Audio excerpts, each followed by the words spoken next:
वेदों की संस्कृत पाठशाला में मैं, वेद, अब आपको अपनी इस ज्ञान यात्रा के अंतिम और सर्वाधिक व्यवहारिक पड़ाव की ओर ले चलता हूं। हमने महाभाष्य के पस्पशाहनिक से व्याकरण की नींव समझी, फिर व्याकरण के विभिन्न संप्रदायों को जाना, शब्दशक्ति और पद पदार्थ विवेचन से शब्दों के गहरे अर्थों को समझा। अब बारी है उन नियमों को जानने की जिनसे हम स्वयं शुद्ध संस्कृत का निर्माण करते हैं। यह है प्रक्रियात्मक ज्ञान। ध्यान से सुनिए प्रिय विद्यार्थियों, यह वह ज्ञान है जो आपको संस्कृत के शब्दों और वाक्यों को बनाने की कला सिखाएगा। इसे ही संस्कृत व्याकरण का अभ्यास पक्ष कहते हैं, और यही वह कुंजी है जो आपको भाषा पर वास्तविक अधिकार दिलाएगी। प्रक्रियात्मक ज्ञान, संस्कृत निर्माण की कुंजी में वेद। मेरे प्रिय विद्यार्थियों, अब तक हमने व्याकरण के क्यों, क्या और कैसे के दार्शनिक पक्ष को समझा। अब हम व्याकरण के उस कैसे पर आ रहे हैं जो सीधे व्यवहारिक प्रयोग से जुड़ा है। ये प्रक्रियात्मक ज्ञान ही है जो तुम्हें संस्कृत के शब्दों और वाक्यों का सही निर्माण करना सिखाएगा। ये ज्ञान मुख्य रूप से 4 स्तंभों पर टिका है। 1. तिङन्त प्रकरण, धातु रूप। पहला और सबसे महत्वपूर्ण स्तंभ है तिङन्त। ये क्रियापदों से संबंधित ज्ञान है। क्या है ये? तिङन्त का अर्थ है तिन प्रत्ययों से अंत होने वाले शब्द। ये क्रियापद होते हैं, जैसे पठति, पढ़ता है, गच्छामि, मैं जाता हूं। संस्कृत में क्रिया ही वाक्य का प्राण है। समझो, संस्कृत में धातुएं क्रिया के मूल रूप 10 गणों में बंटी हैं, जैसे भवादि, अदादि, जुहोत्यादि। प्रत्येक गण की अपनी विशिष्ट धातुएं और उनके रूप बनाने के नियम होते हैं। अभ्यास करो, तुम्हें इन धातुओं के विभिन्न लकारों, टेंसेस एंड मूड्स में रूप बनाने का अभ्यास करना होगा, जैसे वर्तमान काल, लट लकार, भविष्य काल, लरिट लकार, भूतकाल, लंग लकार, आज्ञार्थक, लोट लकार, इच्छार्थक, विधिलिन लकार आदि। प्रत्येक लकार में तीनों पुरुषों, प्रथम, मध्यम, उत्तम और तीनों वचनों, एक वचन, द्विवचन, बहुवचन में रूप बनाने होते हैं। यूजीसी नेट विशेष पाठ्यक्रम में कुछ चुनिंदा धातुएं दी गई होंगी, जैसे भू, अद, अद, हु, दिव, तुद, क्रि, रुद, क्री, चुर। इन सभी धातुओं के परस्मैपद और आत्मनेपद के रूपों को अच्छी तरह से समझो और कंठस्थ करो। उपदेश: तिङन्त में तुम्हारी पकड़ जितनी मजबूत होगी, तुम संस्कृत को उतनी ही सरलता से पढ़, बोल और समझ पाओगे। यह निरंतर अभ्यास और सूत्रों के प्रयोग से ही सिद्ध होता है।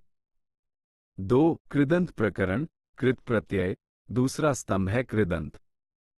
ये शब्दों की विविधता को बढ़ाते हैं। क्या है ये? कृदंत ऐसे शब्द होते हैं जो धातुओं में कृत प्रत्यय, जैसे कत, कत्वतु, क्षत्रि, शांच, तुमु, तव्यत, अनियर, ल्यप, कत्वा आदि लगाने से बनते हैं। ये प्रत्यय धातु के अर्थ में परिवर्तन कर उसे संज्ञा, विशेषण या अव्यय में बदल देते हैं। उदाहरण: पठ, पढ़ना, धातु में तव्यत प्रत्यय लगाने से पठितव्यम, पढ़ने योग्य बनता है, जो एक विशेषण है। गम, जाना, धातु में तुमु प्रत्यय लगाने से गंतुम, जाने के लिए बनता है, जो एक अव्यय है। क्रि, करना, धातु में त्रिच प्रत्यय लगाने से कर्ता, करने वाला बनता है, जो एक संज्ञा है। महत्व: कृदंत तुम्हारी शब्द संपदा, वोकैब्युलरी को कई गुना बढ़ा देते हैं। ये तुम्हें एक ही धातु से अनेक प्रकार के अर्थों वाले शब्द बनाने की कला सिखाते हैं, जिससे तुम्हारी लेखन शैली और अभिव्यक्ति की क्षमता समृद्ध होती है। 3. स्त्री प्रत्यय प्रकरण, स्त्रीलिंग बनाने वाले प्रत्यय। तीसरा स्तंभ है स्त्री प्रत्यय। ये लिंग भेद के ज्ञान को दृढ़ करता है। क्या है ये? स्त्री प्रत्यय वे प्रत्यय होते हैं जो पुल्लिंग शब्दों को स्त्रीलिंग में परिवर्तित करते हैं। ये मुख्यतः आप, जैसे टाप, डाप, चाप, और ईप, जैसे डीप, डीश, डी प्रत्यय होते हैं। उदाहरण: अज, बकरा को स्त्रीलिंग बनाने के लिए टाप प्रत्यय लगाकर अजा बकरी बनाते हैं। कुमार युवक को दीप प्रत्यय लगाकर कुमारी युवती बनाते हैं। नर्तक डांसर को डीश प्रत्यय लगाकर नर्तकी डांसर बनाते हैं। अभ्यास करो। तुम्हें टाप डीप डीश डी जैसे प्रमुख स्त्री प्रत्ययों के नियम और उनके विभिन्न प्रयोगों को समझना होगा। ये लिंग भेद और शब्दों के सही प्रयोग में अत्यंत सहायक है। 4. कारक प्रकरण वाक्य रचना का आधार। चौथा और सबसे महत्वपूर्ण स्तंभ है कारक। ये शुद्ध वाक्य रचना का आधार है। क्या है ये? कारक वे संबंध होते हैं जो वाक्य में क्रिया के साथ अन्य पदों का होता है। ये केवल विभक्ति, प्रथमा, द्वितीया, तृतीया आदि नहीं है, बल्कि उस विभक्ति के पीछे का अर्थगत संबंध है। कर्ता, कर्म, करण, संप्रदान, अपादान, अधिकरण, ये 6 मुख्य कारक हैं। संबोधन को कुछ लोग कारक नहीं मानते। समझो, तुम्हें सिद्धांत कौमुदी या वरदराज की लघु सिद्धांत कौमुदी के अनुसार कारक के सूत्रों और उनके उदाहरणों का गहन अध्ययन करना होगा। कर्ता, क्रिया को स्वतंत्र रूप से करने वाला। प्रथमा विभक्ति, कर्म, कर्ता जिसे क्रिया से सबसे अधिक चाहता है। द्वितीया विभक्ति, करण, क्रिया को सिद्ध करने में जो सबसे सहायक हो। तृतीया विभक्ति, संप्रदान, जिसे कुछ दिया जाए या जिसके लिए क्रिया की जाए।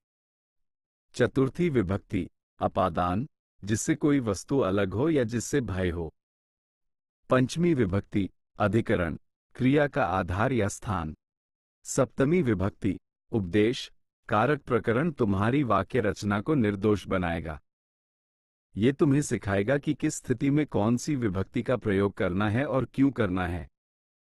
इसके विशिष्ट प्रयोगों, जैसे कर्मप्रवचनीय, पर विशेष ध्यान दो।